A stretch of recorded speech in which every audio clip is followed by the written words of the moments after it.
ಇನ್ನು ಈ ವಿಚಾರವಾಗಿ ಮಾತನಾಡೋದಕ್ಕೆ ನಿವೃತ್ತ ಜೈಲಧಿಕಾರಿಗಳಾಗಿರುವಂತಹ ವೀರೇಂದ್ರ ಸಿಂಹ ಅವರು ಸಂಪರ್ಕಕ್ಕೆ ಸಿಕ್ಕಿದ್ದಾರೆ. ಸರ್ ನಮಸ್ಕಾರ. ನಮಸ್ಕಾರ ಸರ್, ದರ್ಶನ್ ರವರ ವೈರಲ್ ಆಗಿರೋ ಫೋಟೋ ನೀವು ನೋಡಿದಿರ ಅಂತ ನಾನು ಭಾವಿಸ್ತೀನಿ. ತಮ್ಮ ಫಸ್ಟ್ ರಿಯಾಕ್ಷನ್ಸ್? ಇಲ್ಲ, ನಮ್ ನೋಡಿಲ್ಲ. ಏನ್ರಿ ಅದು ಗೊತ್ತಾಗಿಲ್ಲ ಸರ್. ದರ್ಶನ್ ಅವ್ರ ಜೊತೆಗೆ ವಿಲ್ಸನ್ ಗಾರ್ಡನ್ ನಾಗ ಮತ್ತೆ ಇನ್ನೊಂದಿಬ್ಬರ ಜೊತೆಗೆ ಈ ಲಾನ್ ನಲ್ಲಿ ಪರಪ್ಪನಗ್ರಹಾರ ಜೈಲಿನ ಒಳಗೆ ಲಾನ್ ನಲ್ಲಿ ಕೂತ್ಕೊಂಡು ಸಿಗರೇಟ್ ಸೇತಾ ಟೀ ಮಗನ್ನ ಅಂದ್ರೆ ಟೀ ಹೀರ್ತಾ ಕೂತಿರ್ತಾರೆ. ಸೊ ಇಷ್ಟೆಲ್ಲ ಅವಕಾಶ ಒಂದು ಜೈಲಲ್ಲಿರುವಂತಹ ವಿಚಾರಣಾಧೀನ ಕೈದಿಗೆ ಸಿಗುತ್ತಾ, ಮಾಡಬಹುದಾ ಅನ್ನೋದು ಪ್ರಶ್ನೆ. ಈಗ ನಾನು ನಿವೃತ್ತಿಯಾಗಿ ಸುಮಾರು 10 ವರ್ಷಗಳಾಗಿದೆ. ಓಕೆ. ನನ್ನ ಅನುಭವಕ್ಕೆ ಇದ್ದ ಹಾಗೆ ಅವ್ರನ್ನೀಗ ಸ್ಟ್ರಾಂಗ್ ಸೆಕ್ಯೂರಿಟಿ ಇದರಲ್ಲಿ ಇಟ್ಟಿರ್ತಾರೆ ದರ್ಶನ್ ಅವ್ರಿಗೆ. ಅಲ್ಲಿ ಆತರ ಅವಕಾಶಗಳು ಯಾವೂ ಇರೋದಿಲ್ಲ. ಅವ್ರನ್ನ ಆ ರೀತಿ ಪಬ್ಲಿಕ್ ಆಗಿ ಬಿಡೋದಿಲ್ಲ. ಅವ್ರ ಯಾಕೆ ಫುಲ್ ಸೆಕ್ಯೂರಿಟಿನಲ್ಲೇ ಇರ್ತಾರೆ. ಓಕೆ, ಅವಕಾಶ ಇಲ್ಲ. ಬಟ್ ಆದ್ರೂ ಇವ್ರಿಗೆ ಈಗ ಅವಕಾಶ ಮಾಡಿಕೊಟ್ಟಿರೋದು ಸ್ಪಷ್ಟವಾಗ್ತದೆ. ಬಟ್ ನನ್ಗೆ ಇನ್ನೊಂದು ಪ್ರಶ್ನೆ ಸರ್, ಇಲ್ಲಿ ಇಷ್ಟೆಲ್ಲ ರಾಜವೈಭೋಗ ಇಲ್ಲೇ ಇವ್ರಿಗೆ ಸಿಗ್ತಾ ಇದೆ. ಇದನ್ನ ತನಿಖಾಧಿಕಾರಿಗಳು ಗಮನಿಸಿ ಕೋರ್ಟ್ ಗಮನಕ್ಕೆ ತರ್ತಾರ? ಇವ್ರು ಆಚೆ ಬಂದ್ರೆ ಸಾಕ್ಷಿನಾಶ ಮಾಡಬಹುದು, ಹಿಂಗಾಗಿ ಇವ್ರಿಗೆ ಅವಕಾಶ ಮಾಡಿಕೊಡ್ಬೇಡಿ ಅಂತ ಅಪೀಲ್ ಮಾಡುವಂತಹ ಚಾನ್ಸಸ್ ಇರುತ್ತಾ ಈ ಫೋಟೋದ ಆಧಾರದ ಮೇಲೆ? ಅಲ್ಲ, ನ್ಯಾಯಾಲಯದ ಬಗ್ಗೆ ನಾವು ಮಾತಾಡಕ್ ಬರೋದಿಲ್ಲ. ಅಲ್ಲಿ ಜೈಲಿನ ವಿಷಯದಲ್ಲಿ ನಿಯಮಾವಳಿಗಳಲ್ಲಿ ಈ ರೀತಿ ಯಾವುದೇ ಅವಕಾಶಗಳು ಇರೋದಿಲ್ಲ. ಜೈಲಿನ ಮ್ಯಾನ್ಯುಯಲ್ ಪ್ರಕಾರ ಸರ್, ಒಬ್ಬ ವಿಚಾರಣಾಧೀನ ಕೈದಿಗೆ ಏನೇನ್ ಫೆಸಿಲಿಟಿ ಮ್ಯಾಕ್ಸಿಮಮ್ ಅಂದ್ರೆ ಸಿಗ್ಬಹುದು? ಅಲ್ಲ, ಅವ್ರಿಗೆ ಯಾಕಂದ್ರೆ ಆರೋಪಿಗಳಲ್ಲ ಅವರು. ಕನ್ವಿಕ್ಟೆಡ್ ಆದ್ರೆ ಇಡೀ ಜೈಲಿಂದ ಇದಕ್ಕ ಒಳಪಡ್ತಾರೆ ನಿಯಮಕ್ಕೆ. ಆರೋಪಿಗಳಾಗಿರೋದ್ರಿಂದ UTP ಅಂತೀವಿ, ಅಂಡರ್ ಟ್ರಯಲ್ ಪ್ರಿಸನರ್ ಅಂತ. ಅವ್ರಿಗೆ ಎಲ್ಲಾ ಅವಕಾಶಗಳು ಇದು ಏನೋ ಸವಲತ್ತುಗಳು ಒದಗಿಸ್ಕೊಡ್ಬೇಕು ಅಂತ ಇರುತ್ತೆ. ಆ ಒಂದು ಹಿನ್ನೆಲೆಯಲ್ಲಿ ಅವರು ನಮ್ಮ ಮ್ಯಾನ್ಯುಯಲ್ ಪ್ರಕಾರ ನಿಯಮಾನುಸಾರ ಅವರು ತಗೋಬಹುದು ಅಲ್ಲಿ ಆ ಅವಕಾಶ. ಸರ್, ಈಗ UTP ಗಳ ಮೇಲೆ CCTV ವಾಚು, ಸಿಬ್ಬಂದಿಗಳ ವಾಚು ಅಂದ್ರೆ ಮಾನಿಟರ್ ಮಾಡುವಂತಹ ವ್ಯವಸ್ಥೆ ಎಲ್ಲ ಇರಲ್ವಾ ಅಲ್ಲಿ? ಎಲ್ಲ ಇರುತ್ತೆ. ಮತ್ತೆ ಅವ್ರು ಕಣ್ತಪ್ಪಿಸಿ ಅಳವಡಿಸಿರ್ತಾರಲ್ಲ, ಎಲ್ಲ ಒಳಗಡೆ ಎಲ್ಲ CCTVಗಳು ಇರ್ತವೆ. ಅದ್ರಲ್ಲಿ ನೋಡ್ಬೋದು ನೀವು.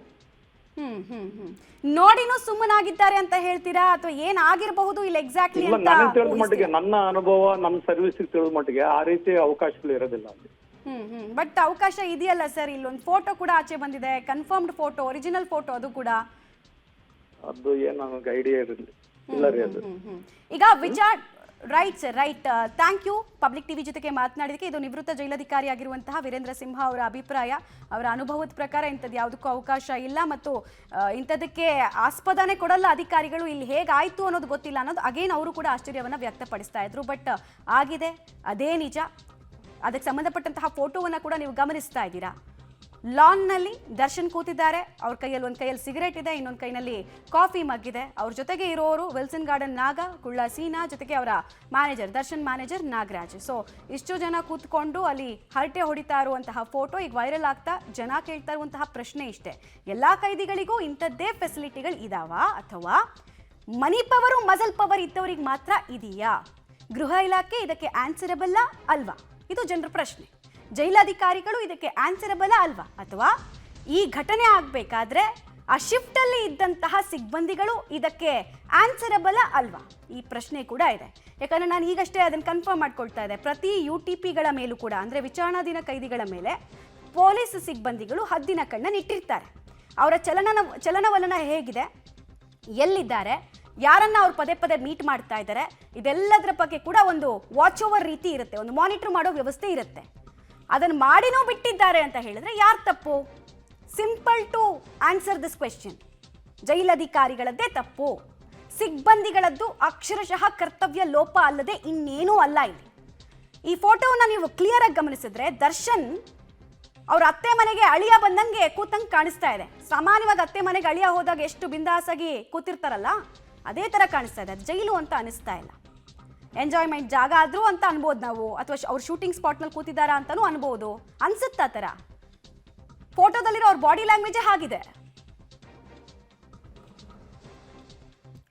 ದುಡ್ಡೊಂದು ಪ್ರಾಮಾಣಿಕತೆಯನ್ನ ನುಂಗಿ ಹಾಕಿದೆ ಅನ್ನೋದಕ್ಕೆ ಮತ್ತೊಂದು ಎಕ್ಸಾಂಪಲ್ ಪರಪ್ಪನಗ್ರಹಾರ ಜೈಲಿನಲ್ಲಿ ಸಿಕ್ಕಿದೆ.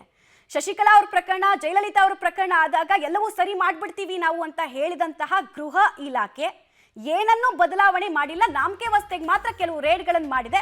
ಬಟ್ ದುಡ್ಡಿದ್ದವರಿಗೆ ಸಿಗಬೇಕಾಗಿದ್ದು ಎಲ್ಲವೂ ಸಿಗ್ತಾ ಇದೆ ಇರೋದಕ್ಕೆ ಈ ಘಟನೆ ಎಕ್ಸಾಂಪಲ್ ಅಷ್ಟೇ.